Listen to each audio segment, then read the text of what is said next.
tools we're using with the DX9s were awesome.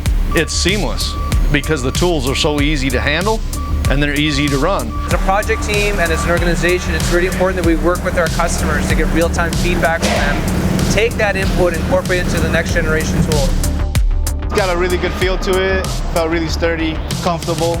They come up with a narrower handle, which is better now. Instead of operators feeling the impact in their shoulder, now it's going to be spread to their elbows, so it's more of a natural movement when you're using the tool. You compare that tool to puddle welding and bent over, it's no comparison. Welding is so hard on your hamstrings, and I go home, my back would be so stiff. And then I seen this, and I was like, man, I gotta learn how to do that. It's a lot easier to train a guy on Hilti versus welding. You take your shot, you take a look, use your card if need be. Welding, normally one guy doing 10,000 square feet welding. Hilti gun, some people doing maybe 20,000, 50,000. That's more production than welding.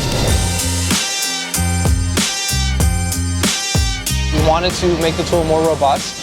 So there's about 120 different parts that have either been changed, upgraded, or modified. They also have a digital service indicator on top, which hopefully will give our guys more insight of what the tool is doing. It allows us to get feedback from our guys, which guys are doing what, how much they're doing. So now we're giving the customers real-time diagnostics on when the tool needs to be cleaned. Give the operator more information at his fingertips to really see, what's happening with his tools. We're taking the decking tools digital.